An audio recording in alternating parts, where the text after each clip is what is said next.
നഗരസഭ UNESCO learning city master plan തയ്യാറാക്കുവാൻ 28-ന് ഞായറാഴ്ച നടത്തുന്ന വിദഗ്ധരുടെ സംഗമം വിദ്യാഭ്യാസ സ്റ്റാൻഡിംഗ് കമ്മിറ്റിയിൽ ചർച്ച ചെയ്തില്ലെന്ന് കമ്മിറ്റി അംഗങ്ങളായ കൌൺസിലർമാർ.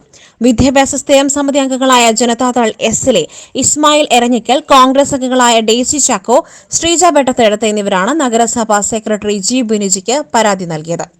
വിദ്യാഭ്യാസ സ്റ്റാൻഡിംഗ് കമ്മിറ്റിയെ നോക്കുകുത്തിയാക്കി നഗരസഭാ ചെയർമാൻ തന്നിഷ്ടപ്രകാരം കാര്യങ്ങൾ നടത്തുകയാണെന്നും ഇവർ ആരോപിച്ചു. വിദ്യാഭ്യാസ കാര്യങ്ങളിൽ സ്റ്റാൻഡിംഗ് കമ്മിറ്റി ചേർന്നാണ് തീരുമാനം എടുക്കേണ്ടത്. എന്നാൽ വിദ്യാഭ്യാസ സ്റ്റാൻഡിംഗ് കമ്മിറ്റി ചെയർമാൻ യോഗം വിളിച്ച് തീരുമാനം എടുക്കുന്നില്ല. വിദ്യാഭ്യാസ സ്ഥിരം സമിതിയിലെ 3 അംഗങ്ങളെ അറിയിക്കാതെ നടത്തുന്ന കാര്യങ്ങളിൽ പരാതി നൽകുമെന്നും ഇവർ പറഞ്ഞു. യുനെസ്കോ ലേണിംഗ് സിറ്റി പദവിയിൽ ആജീവനാന്ത വിദ്യാഭ്യാസത്തിനാണ് മുൻഗണന നൽകുന്നത്. ഇത് മനസ്സിലാക്കാതെയാണ് നഗരസഭാ ചെയർമാനും വിദ്യാഭ്യാസ സ്റ്റാൻഡിംഗ് കമ്മിറ്റി ചെയർമാനും തന്നിഷ്ടപ്രകാരം തീരുമാനങ്ങൾ എടുക്കുന്നതെന്നും ഇവർ ആരോപിച്ചു.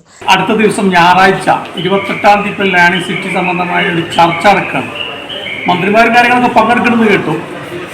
ഈ ലേണിംഗ് സിറ്റി 2022 സെപ്റ്റംബറിലാണ് ഈ പദ്ധതി, അതായത് ഈ യുനെസ്കോ അംഗീകരിച്ചുകൊണ്ട് മുനിസിപ്പാലിറ്റിയെ തെരഞ്ഞെടുത്തത് 2002 സെപ്റ്റംബറിലാണ്. ആ ടൈമിനാണ് തൃശ്ശൂർ കോർപ്പറേഷനും തെരഞ്ഞെടുത്തത്. അതുപോലെ തന്നെ ആന്ധ്രയിലെ ഒരു മുനിസിപ്പാലിറ്റി ഇവിടെ തെരഞ്ഞെടുത്തത്. 2 വർഷമായിട്ട് യുനെസ്കോയുടെ ഒരു പദ്ധതികളും ഇവിടെ നടന്നിട്ടില്ല. ഇപ്പം എന്താ വെച്ചാൽ 2 വർഷം കഴിഞ്ഞിട്ട് ഇപ്പം തട്ടിക്കൂട്ടി പരിപാടി നാളെ വെക്കുന്ന വെച്ചാൽ യുനെസ്കോന്റെ അംഗീകാരം നഷ്ടപ്പെടുന്ന ഭയം കൊണ്ട് ഉണ്ടാക്കുന്ന ഒരു സംഭവമാണ്. ആജീവനാന്ത വിദ്യാഭ്യാസത്തിന് ലേണിംഗ് സിറ്റിയിൽ പറയുന്ന വസ്തുത. പക്ഷെ ഇന്നേ വരെ വിദ്യാഭ്യാസ സ്റ്റാൻഡിംഗ് കമ്മിറ്റിയിൽ വിദ്യാഭ്യാസ കമ്മിറ്റി ലേണിംഗ് സിറ്റിനെ സംബന്ധിച്ചോ ഒരു ചർച്ച പോലും നടന്നിട്ടില്ല. വിദ്യാഭ്യാസ സ്റ്റാൻഡിംഗ് കമ്മിറ്റിയിൽ 5 പേരുണ്ട്. ഇതിൽ ഞങ്ങൾ 3 പേർക്ക് ഞങ്ങൾക്ക് ഒന്നും അറിയില്ല. വിദ്യാഭ്യാസ സ്ഥിരം സമിതി അംഗങ്ങളുടെ ആരോപണം വാസ്തവ വിരുദ്ധമാണെന്ന് വിദ്യാഭ്യാസ സ്റ്റാൻഡിംഗ് കമ്മിറ്റി ചെയർമാൻ കരിയാക്കിനന്തോപ്പിൽ പറഞ്ഞു. യോഗം നിയമപ്രകാരം 3 ദിവസം മുൻപേ വിളിച്ചിരുന്നു. എന്നാൽ പലവിധ കാരണങ്ങൾ പറഞ്ഞ് വരാതിരിക്കുകയായിരുന്നു.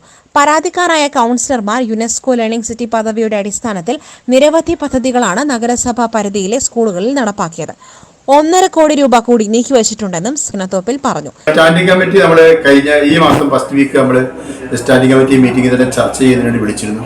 പക്ഷേ ഇവർ സ്ഥലത്തിലായെന്ന് പറഞ്ഞ് 3 ദിവസം മുമ്പേ അറിയിക്കണമായിരുന്നു. 3 ദിവസം മുമ്പ് തന്നെ ഇവരെ മീറ്റിങ്ങിനെ അറിയിച്ചിട്ടും ഇവരെ സ്ഥലത്തിലായെന്ന് പറഞ്ഞ് ഒഴിഞ്ഞു മാറേണ്ടായിരുന്നു. അപ്പോൾ നമ്മൾ ചെയർമാൻ്റെ അധ്യക്ഷതയിൽ മീറ്റിംഗ് കൂടി, ചെയർമാനും ഒപ്പം മീറ്റിംഗ് കൂടി കാര്യങ്ങൾ തീരുമാനിച്ച് മുന്നോട്ട് പോയി.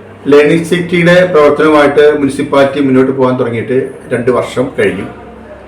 ഇത് 3ാമത്തെ വർഷത്തിലേക്ക് കടന്നിരിക്കുകയാണ്. നമ്മൾ ലേണിംഗ് സിറ്റിയുടെ മുനിസിപ്പാലിറ്റിയിലെ മുഴുവൻ സ്കൂളുകളും സ്മാർട്ടാക്കാനും അവിടെയുള്ള വിദ്യാഭ്യാസ പ്രവർത്തനത്തിന് വേണ്ടിയുള്ള ഭൗതിക സാഹചര്യങ്ങൾ ഒരുക്കാനുമായിട്ട് കോടിക്കണക്കിന് രൂപ മുനിസിപ്പാലിറ്റിയിൽ ചെലവാക്കി കഴിഞ്ഞു. അതിൻ്റെ ഭാഗമായിട്ട് ഈ വർഷവും നമ്മൾ ഏകദേശം നമ്മുടെ സ്കൂളുകളിൽ ചെലവാക്കാൻ ഏകദേശം 1.5 കോടി രൂപ നമ്മളും അതിനോട് വെച്ചിട്ടുണ്ട്. വിദ്യാഭ്യാസ സ്റ്റാൻഡിംഗ് കമ്മിറ്റിയിലെ അംഗങ്ങൾ സ്റ്റാൻഡിംഗ് കമ്മിറ്റി ചെയർമാനെതിരെ രംഗത്ത് വന്നത് ഭരണപക്ഷത്തിനും തിരിച്ചടിയാകും. Gold, pure gold. Group Nilambur.